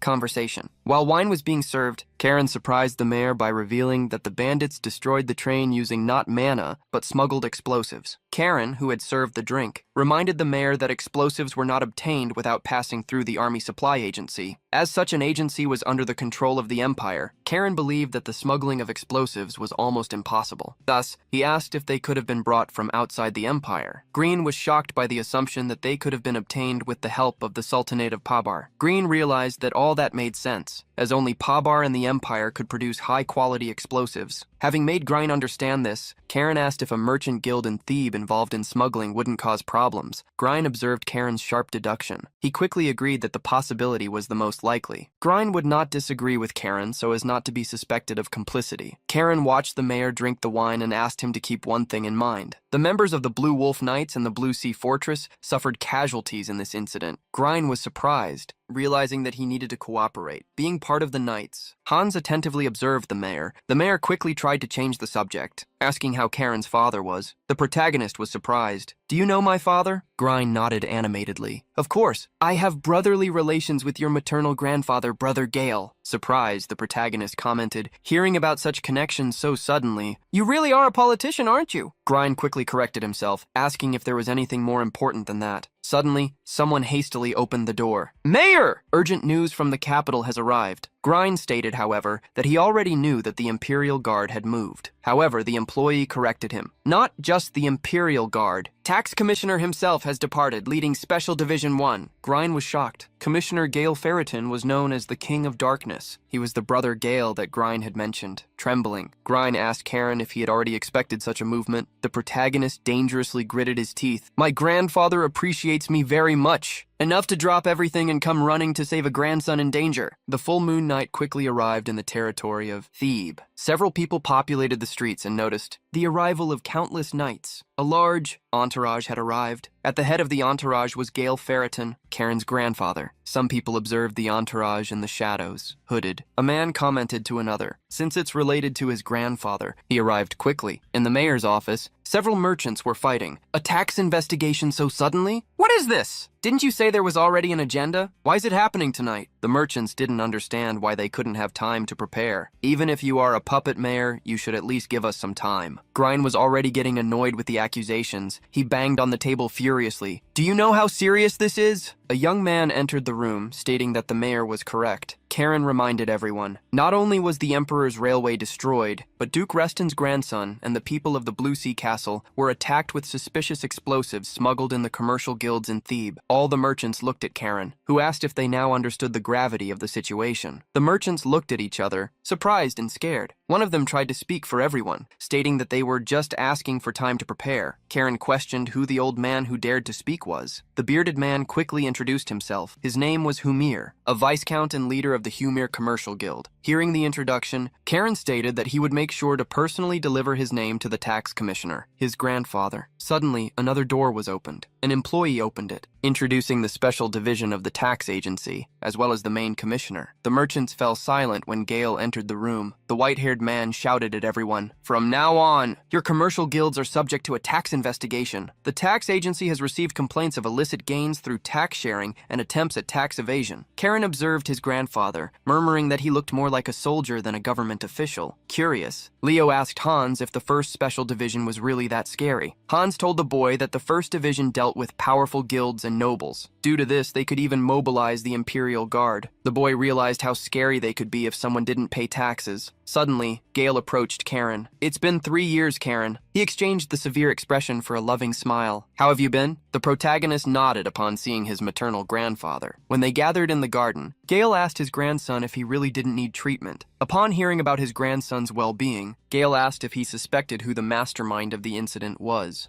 Gale frowned, asking if it couldn't be a family matter. Karen denied it, stating that if it was his uncle's doing, they wouldn't leave suspicious traces. Karen saw that those who had attacked them left clues on purpose, almost as if they wanted to make them believe that the culprit was the Pabar Sultanate. He recalled how Cheyenne didn't even bother to hide his own identity. Suddenly, Gale stroked his grandson's hair. "Do you want to find the culprits and punish them?" Gale stated that as a grandfather, he was against it, not because he didn't know about his talent, but because the world was vast and full of powerful people and dangers that could attract him, revealing his thoughts. Gale asked him to stay alert until they traveled to the capital the next morning. This was also the Emperor's wish and order. Gale asked the young man to let the adults handle the matter. Smiling, Karen decided to obey. With a serious look, he stated that he would stay quiet. Gale, however, watched him. He could see in Karen's furious mana and in the mischievous smile that his grandson had no intention of keeping his promise. In the Oyen residence, several suitcases were being moved to a carriage. A man came out of the residence complaining, "Why haven't you left yet?" A woman in the carriage looked out the window at the man, asking why he wasn't going with them. The man asked his wife not to worry, as he would soon be going with her. The carriage then departed with the man's wife and children. The man watched the carriage drive away. On top of the building, a mysterious figure watched him. The hooded man there announced the family's departure over the communicator. While the owner of the residence went back inside to pack his things, the one on the roof began to move. In the darkness illuminated by a candle, Karen sharpened his sword. Someone opened the door. Noticing that the young man was polishing the blade in the middle of the night, the man questioned if he was planning to look for trouble once more. Karen couldn't believe that Xeris had started complaining as soon as he arrived. Xeris stated that he had heard that the commissioner had forbidden Karen from leaving, which made Karen ask if he was there to stop him. However, Xeris revealed that he was only there to deliver a message. Clearing his throat, Xeris asked him to listen carefully. "Karn Reston, youngest grandson of House Reston, listen. The moment you receive this order, track down the culprits and collect the debt with their lives. Show them clearly what the law of the Blue Sea Fortress means." Upon hearing the message sent by his grandfather, Karen trembled while laughing. With an extremely sinister voice, the protagonist replied, "I, Karen Reston, receive the command of the family head." Karen firmly grabbed the sword. The boy's gaze made Xeris imagine that the night would be extremely long.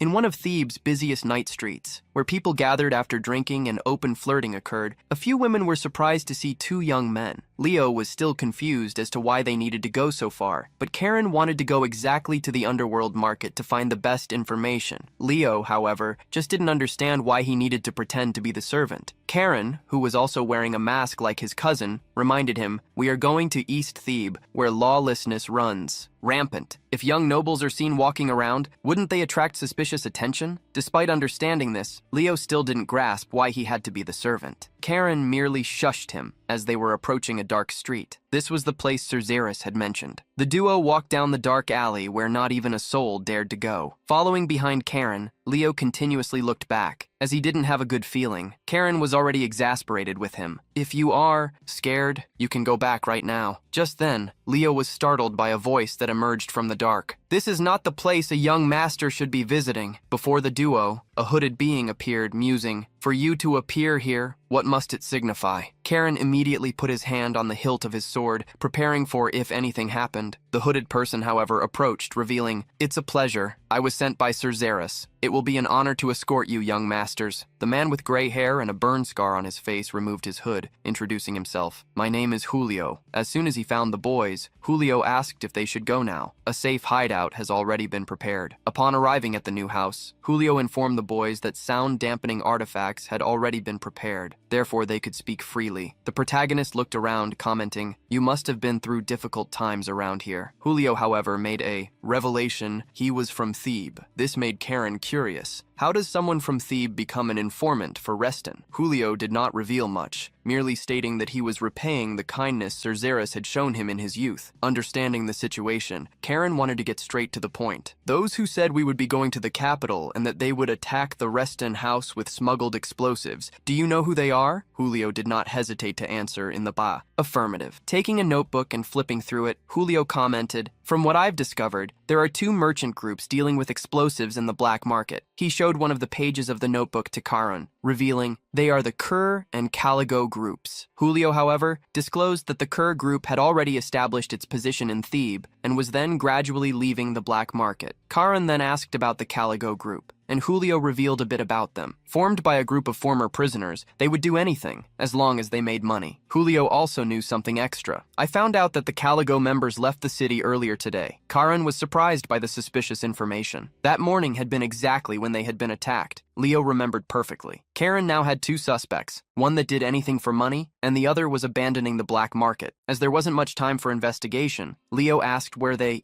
would go. Karen smiled and questioned, "Isn't it obvious? Those with nothing to lose are always the ones who act recklessly. They would be going to find the Caligo members." Julio volunteered to guide them to them. In a large residence, a conversation was taking place. One of the sides seemed very worried. "Brother, are you really going to let young Karen act?" Gale sighed, recalling the letter he had received, asking him to let Karen go. He had no choice but to agree. The mayor of Thebe remembered how the wolves claimed to have their own ways of acting. After some time in thought, he revealed something to Gale. "Actually, young Karen asked me for a favor." Karen's grandfather became curious. With a worried look, Grine revealed to Gale, "He asked me to stop you no matter what. He was planning to move alone, regardless of the Archduke's permission." Gale couldn't believe his grandson's thoughts. However, Grine reassured him, "Hasn't young Karen already proven his abilities?" Still, Gale worried about his 13-year-old grandson. Grine, however, reminded him, "For a genius, age is just a number." Still, Gale remembered they were in Thebe, a place where danger could arise at any moment. There were even merchant guilds buying influence from politicians. Preparing to drink the wine again, Gale commented, "Your son-in-law chooses to remain on the border, while the powerful families of the capital fiercely control the situation. This place is full of people who would,